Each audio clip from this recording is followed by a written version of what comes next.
ಜೈ ಶ್ರೀರಾಮ್, ಒಂದೇ ಮಾತರಂ, ಜೈ ಕರ್ನಾಟಕ ಮಾತೆ. ಸ್ವಾಗತ ಸುಸ್ವಾಗತ. ಡೇ 35 ಇವತ್ತು. ಡಯಟ್ ಚೆನ್ನಾಗಿದೆ, ಎಕ್ಸಸೈಸ್ ಚೆನ್ನಾಗಿದೆ. ಬೆಳಗಿಂದ ಏನು ತಿಂದೆ ನೋಡ್ಕೊಂಬನ್ನಿ. ರಾತ್ರಿದಿದು. ಕೆಲವೊಬ್ರು ಹೇಳ್ತಾರೆ ಫ್ರೂಟ್ಸ್ ತಿಂದರೆ ಇನ್ಸುಲಿನ್ ಸ್ಪೈಕ್ ಆಗುತ್ತೆ, ರಾತ್ರಿ ಹುಚ್ಚೋಯ್ತಾ ಇರಬೇಕು ಅಂತ. ಇದೇನು ಫ್ರೂಟ್ಸ್ ನೋಡ್ತಿದ್ದೀರಲ್ಲ, ಇದರಲ್ಲಿ ಇನ್ಸುಲಿನ್ ಜಾಸ್ತಿ ಸ್ಪೈಕ್ ಆಗಲ್ಲ. ನನಗೆ ಬ್ಲೋಟಿಂಗ್ ಇಶ್ಯೂ ಇರೋದ್ರಿಂದ ರಾತ್ರಿ ಹೊತ್ತು ನಾನೇನು ಆದಷ್ಟು ಕಾಪ್ಸ್ ದೂರನೇ ಇಡ್ತೀನಿ.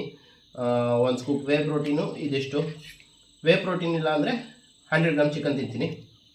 ಹೊಸ ವೇ ಪ್ರೋಟೀನ್ ಬೇರೆ ತೊಗೊಂಡಿದ್ದೀನಿ, ಅದ್ರದ್ದು ವಿಡಿಯೋ ಹಾಕ್ತೀನಿ, ಅದನ್ನು ನೋಡಿ.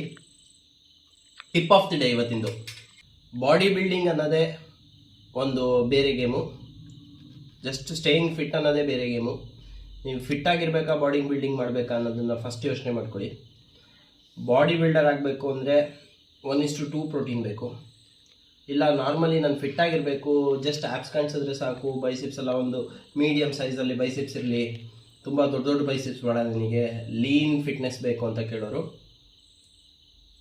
1.6 1.5 ಗ್ರಾಮ್ ಪೀಕಲ್ಲಿ ತೊಗೊಂಡ್ರೂ ಸಾಕು. ಅಷ್ಟೊಂದು ಪ್ರೋಟೀನ್ ಅವಶ್ಯಕತೆ ಇರೋಲ್ಲ ಬಾಡಿಗೆ. ನೋಡ್ಕೊಂಡು ಟ್ರೈನ್ ಮಾಡಿ. Thank you for watching. ಇಷ್ಟ ಆದರೆ ಲೈಕ್ ಮಾಡಿ, ಶೇರ್ ಮಾಡಿ, ಸಬ್ಸ್ಕ್ರೈಬ್ ಮಾಡಿ.